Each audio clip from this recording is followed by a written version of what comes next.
പിണറായിയുടെ അമേദ്യം തീനിയുടെ ജൽപ്പനങ്ങൾ. നമസ്കാരം. ചെറിയൊരു കഥ പറയാം. തിരുവനന്തപുരം ചെങ്കോട്ടുകോണത്ത് 10 സെന്റ് സ്ഥലവും 10 മക്കളുമുള്ള ഒരു വൃദ്ധനുണ്ടായിരുന്നു. വീട്ടിൽ അതിദാരിദ്ര്യമാണെങ്കിലും ഒരു പണിക്കും പോകില്ല. കിട്ടാവുന്നത്ര കടവും ലോണുമൊക്കെ എടുത്ത് ഉരുട്ടിയും പുരട്ടിയും അങ്ങനെ ജീവിക്കുന്നു. ഞായറാഴ്ച വട്ടിപ്പലിശക്കാരൻ അണ്ണാച്ചി പിരിവിന് വരും. തിങ്കളാഴ്ച ഡെയിലി പിരിവുകാരൻ വരും. തൊട്ടടുത്ത ദിവസം കുടുംബശ്രീയിൽ നിന്നും എടുത്ത ലോണിൻ്റെ പിരിവിന് വരും. അതിനടുത്ത ദിവസം അയൽപക്കക്കാരോട് കൈവായ്പ മേടിച്ച ആ കാശിന് വരും. തുടർന്ന് സഹകരണ ബാങ്കിൽ നിന്നും എടുത്ത ലോണിൻ്റെ പിരിവിന് വരും. അങ്ങനെ ലോണോട് ലോൺ. വൃദ്ധൻ്റെ പെണ്ണുമ്പിള്ള എങ്ങനെയെങ്കിലുമൊക്കെ ആ അടവുകൾ നടത്തി ഓരോ ദിവസവും തള്ളി നീക്കുകയാണ്. ഒരുത്തൻ്റെ കടം തീർക്കുവാൻ മറ്റവൻ്റെ കയ്യിൽ നിന്നും കടം വാങ്ങും. അങ്ങനെ ഓരോ ദിവസവും കടം പെരുകി വരുന്നു. എങ്കിലും കിളവൻ ഇതൊന്നും ശ്രദ്ധിക്കാതെ നല്ല വെള്ളയും ഒക്കെ ഇട്ട് ഉമ്മറത്തങ്ങനെ കിടക്കും.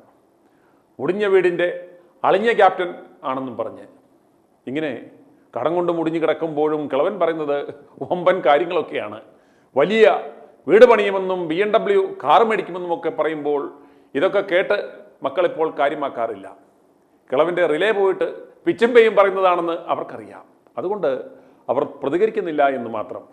ഇങ്ങനെ തെണ്ടി കുത്തുപാള എടുത്ത് കിടക്കുന്ന ഈ പരട്ടക്കിളവൻ ഒരു സുപ്രഭാതത്തിൽ ചാടി എഴുന്നേറ്റ് ഒരു പ്രഖ്യാപനം അങ്ങ് നടത്തി. തൻ്റെ കുടുംബത്തെ അതിദാരിദ്ര്യ മുക്ത ഭവനമാക്കി അങ്ങ് സ്വയം പ്രഖ്യാപിച്ചു. പ്രഖ്യാപനം കഴിഞ്ഞ് പുറകോട്ട് മലച്ച് അയാൾ ചാകുകയും ചെയ്തു. വൃദ്ധയായ ഭാര്യയും മക്കളും മുഖത്തോട് മുഖം നോക്കി കുത്തിയിരുന്നു. ലവനെ കൊണ്ട കുഴിച്ചിടാൻ പോലും യാതൊരു നിർവാഹവുമില്ല. ഇനി ഏത് നിമിഷവും കടക്കാർ വന്ന് ഇറക്കിവിടും. കടം മേടിച്ച് മുടിപ്പിച്ച് കിളവൻ പോവുകയും ചെയ്തു. ഇനി എന്ത് ചെയ്യും?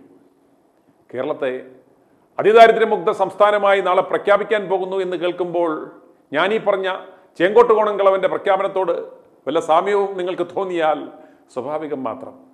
സംസ്ഥാനത്തിൻ്റെ കടം 5 ലക്ഷം കോടി കടക്കുവാൻ പോകുന്നു. കഴിഞ്ഞ 10 കൊല്ലത്തിനിടെ ഒരു മാസം പോലും ക്ഷേമ പെൻഷൻ മുടങ്ങാതെ കൃത്യമായി കൊടുക്കുവാൻ കഴിവില്ലാത്തവൻ 400 രൂപയും കൂടെ കൂട്ടി 2000 ആക്കി ഉയർത്തി. അതിന് 10,000 കോടി നീക്കി വെക്കും പോലും.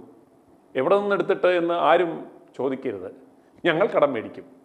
ആശമാർ കഴിഞ്ഞ 265 ദിവസമായി സമരം തുടരുമ്പോഴും അത് കണ്ടില്ല.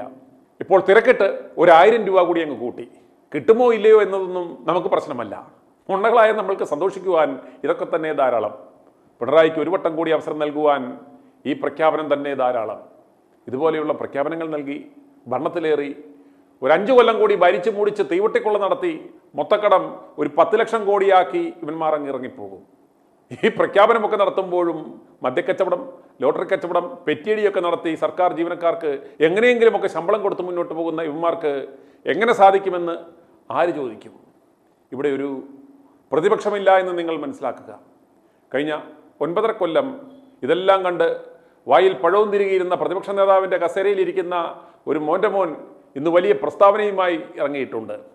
പ്രതിപക്ഷത്തിരുന്ന് ഇത്രയും കാലം ഇവൻ എന്തെങ്കിലും ഒന്ന് പറഞ്ഞിരുന്നെങ്കിൽ ഇപ്പോൾ പറയുന്നത് കേൾക്കുവാൻ ഒരു രസമുണ്ടായിരുന്നു. പിണറായി കൊടുക്കുന്ന കമ്മീഷനും മേടിച്ച് നാക്കി കന്റോൺമെൻറ്റ് ഹൗസിൽ പലരെയും കൊണ്ടുവന്ന് കേക്ക് മുറിച്ച് സുഖിച്ച് 40-ലധികം പേഴ്സണൽ സ്റ്റാഫുകളെ എടുത്ത് ആഡംബര വാഹനങ്ങളൊക്കെ മേടിച്ച് ഈ മോൻ്റെ മോൻ പ്രതിപക്ഷ നേതാവായിരുന്നില്ല, പിണറായി വിജയൻ്റെ പിടിച്ചുവെപ്പുകാരനായിരുന്നു എന്ന് നിങ്ങൾ മനസ്സിലാക്കുക. 10,000 കോടികളുടെ നിർമ്മാണ പ്രവർത്തനങ്ങൾ, എന്തിന് ചെറിയ ഇവൻറ്റുകൾ പോലും ഊരാളുങ്കൽ സൊസൈറ്റി എടുത്ത് അത് സബ് കൊടുക്കുന്നു, യാതൊരു മാനദണ്ഡങ്ങളും പാലിക്കാതെ. ഇതുപോലെ 1000 കോടികൾ ഊരാളുങ്കൽ സൊസൈറ്റി വെട്ടുന്നു. അതിൻ്റെ പങ്ക് പല രൂപത്തിൽ സഹാക്കന്മാരുടെ മാത്രമല്ല പ്രതിപക്ഷ നേതാവിൻ്റെ വരെ പോക്കറ്റിലെത്തുന്നു. ഈ കേക്കച്ചനെന്ന നാറി ഇതുവരെ ഇതിനെതിരെ ഒന്ന് പ്രതികരിച്ച് നിങ്ങൾ കണ്ടിട്ടുണ്ടോ? അതുപോലെ കിഫ്ബിയുടെ മറവിൽ 1000 കോടിയുടെ നിർമ്മാണ പ്രവർത്തനങ്ങൾ നടക്കുന്നു. ഇതിൻ്റെ എല്ലാം വിഹിതം ദുബൈയിലെ ബിനാമി കച്ചവടത്തിലേക്ക് മറിക്കുന്നു. ഇതിൻ്റെ എല്ലാം പങ്കുപറ്റി കേക്കച്ചൻ മിണ്ടാതിരിക്കുന്നു. ഇത്രയും വലിയ തീവട്ടിക്കൊള്ളകൾ ഈ സംസ്ഥാനത്ത് നടക്കുമ്പോൾ അതിൻ്റെ പങ്കുപറ്റി മിണ്ടാതിരിക്കുന്ന ആ നാറിയാണ് ഇപ്പോൾ വലിയ വാചകവുമായി വരുന്നത്. പിണറായിക്ക് ജനങ്ങളോട് എന്തെങ്കിലും കടപ്പാടുണ്ടായിരുന്നുവെങ്കിൽ ഈ പ്രഖ്യാപനമെല്ലാം ഭരണത്തിലെത്തിയപ്പോൾ നടത്തണമായിരുന്നു. അത് നടപ്പിലാക്കി കാണിക്കണമായിരുന്നു. ഇപ്പോൾ ഇറങ്ങിപ്പോകാൻ സമയമാവുമ്പോൾ ഇത്തരത്തിലുള്ള ഈ പ്രഖ്യാപനം നടത്തുന്നത് ജനങ്ങളെ മണ്ടന്മാരാക്കാനും തുടർക്കൊള്ളയ്ക്ക് അവസരം ലഭിക്കാനും വേണ്ടി മാത്രമാണെന്ന് നമ്മൾ മനസ്സിലാക്കണം. അതുപോലെ കേക്കച്ചനും ഇതുവരെ പിണറായിയുടെ വടിച്ചു നക്കി മിണ്ടാതെ നിന്ന് തട്ടിപ്പുകൾക്ക് കൂടെ നിന്ന് ഇപ്പോൾ വലിയ വായിൽ വർത്തമാനം പറയുന്നതും ഇതേ ലക്ഷ്യം വെച്ചാണെന്ന് നമ്മൾ തിരിച്ചറിയണം.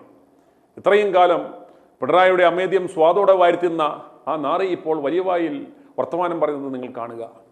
പിണറായിയുടെ തട്ടിപ്പുകൾക്കെതിരെ മിണ്ടാട്ടം മുട്ടി അണ്ണാക്കിൽ പഴവുമായിരുന്ന ഈ നെട്ടൂർ കേക്കച്ചൻ്റെ ജൽപ്പനങ്ങൾ നിങ്ങൾ കാണുക. ആത്മസംയമനമുള്ളവർ മാത്രം ഈ തള്ളു കാണുക. രാഷ്ട്രീയ പ്രചരണമാണ് നടത്തുന്നത് ഈ പാവപ്പെട്ടവരെ വെച്ചുകൊണ്ട്. അവർക്ക് നീതി കൊടുക്കാതെ, അവരോട് നീതിപൂർവമായി പെരുമാറാതെ. ഞാൻ വേറൊരു കാര്യം കൂടി ചോദിക്കാം. ഈ പട്ടികജാതിക്കാർ കേരളത്തിൽ എത്ര പേരുണ്ട്? പട്ടിക വർഗ കുടുംബങ്ങൾ തന്നെ എത്ര പേരുണ്ട്? 2011 സെൻസസ് പ്രകാരം 1.16 ലക്ഷം ആദിവാസി കുടുംബങ്ങളിലായി 4.85 ലക്ഷം ആദിവാസികളുണ്ട് കേരളത്തിൽ. ഇവരുടെ ഈ കണക്കിൽ 6400 പേരെ പെട്ടിട്ടുള്ളത്. ബാക്കിയുള്ളവരൊക്കെ ഏത് കാറ്റഗറിയിലാണ് പെട്ടിരിക്കുന്നത്? ആദിവാസികളുടെ വിഭാഗത്തിൽ. ഈ 4.85 ലക്ഷം പേര് വരുന്ന ആദിവാസികൾ, 1.16 ലക്ഷം കുടുംബങ്ങൾ, അതിലെ 6400 കുടുംബം ഒഴിച്ചുള്ള ബാക്കിയുള്ളവരെല്ലാം സേഫാണോ? വിദ്യാഭ്യാസം, ആരോഗ്യം, പാർപ്പിടം, വരുമാനം, ഇക്കാര്യത്തിൽ ബാക്കിയുള്ള കേരളത്തിൽ ജീവിക്കുന്ന ബാക്കി വരുന്ന ഈ 1,10,000-ലധികം വരുന്ന കുടുംബങ്ങൾ സേഫാണോ? ആ കാറ്റഗറിയിലൊന്നും വരില്ല ഇവരാരും. ഒരു മാനദണ്ഡവും ഇല്ലാതെ ഇവരൊരു ലിസ്റ്റ് ഉണ്ടാക്കിയിട്ട് ആ ലിസ്റ്റെല്ലാം ക്ലിയർ ആണെന്നാണ് പറഞ്ഞിരിക്കുന്നത്. പക്ഷേ ആദിവാസികളുണ്ട്. 1.16 ലക്ഷം ആദിവാസി കുടുംബങ്ങളിലായി 4.85 ലക്ഷം ആദിവാസികളുണ്ട്. ഇപ്പം ഇതിൻ്റെ അകത്ത് പെടുത്തിരിക്കുന്ന ഈ 64,000-ൽ 6,400 പേരെ അതിൻ്റെ അകത്തുള്ളൂ. 6,500 കുടുംബമുള്ളൂ. അപ്പോൾ ഏകദേശം 1,10,000-ഓളം ആദിവാസി കുടുംബങ്ങളിൽ പെട്ടവരെല്ലാം സേഫായോ? ഈ ലിസ്റ്റിൽ വരില്ലേ? ഈ കാറ്റഗറി വരില്ലേ? വളരെ പ്രധാനപ്പെട്ട ചോദ്യമാണ്. വളരെ പ്രധാനപ്പെട്ട ചോദ്യങ്ങളാണ്. ഈ 2002 ആശ്രയ പദ്ധതിയാണ് അഗതി കുടുംബങ്ങളെയാണ് കണ്ടെത്തിയിട്ട് അവർക്ക് സഹായം കൊടുത്തത്. അതിന് പ്രധാനമന്ത്രിയുടെ അവാർഡും കിട്ടി 2007. അത് പിന്നെ അതിദാരിദ്ര്യ നിർമ്മാർജ്ജന പരിപാടി അഗതികളെ മാത്രമാണ് അതന്ന് ശ്രദ്ധിച്ചത്. അതിന് ഇന്ദിരാ ആവാസ് യോജന പോലുള്ള സെൻട്രൽ സ്കീമിൻ്റെ സഹായങ്ങളെല്ലാം അന്നത്തെ ആ കാലത്തിൽ ഉണ്ടായിരുന്നു. ഇപ്പം തിരഞ്ഞെടുപ്പ് അടുക്കുമ്പോൾ ചെയ്തിരിക്കുന്നതാണ്.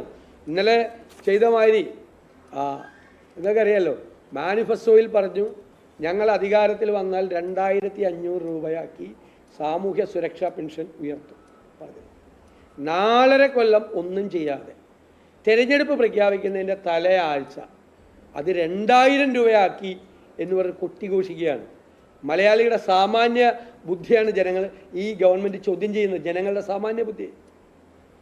2,500 ആക്കും എന്ന്, 1,600-ൽ നിന്ന് 2,500 ആക്കും എന്ന് പ്രഖ്യാപിച്ചിട്ട് 4.5 കൊല്ലം 1 രൂപ കൂട്ടാതെ, 1 രൂപ അല്ലേ കൂട്ടാതെ എലക്ഷൻ്റെ തലയാഴ്ച ഞങ്ങളിതാ 2,000 ആക്കി എന്നുള്ള പ്രഖ്യാപനം.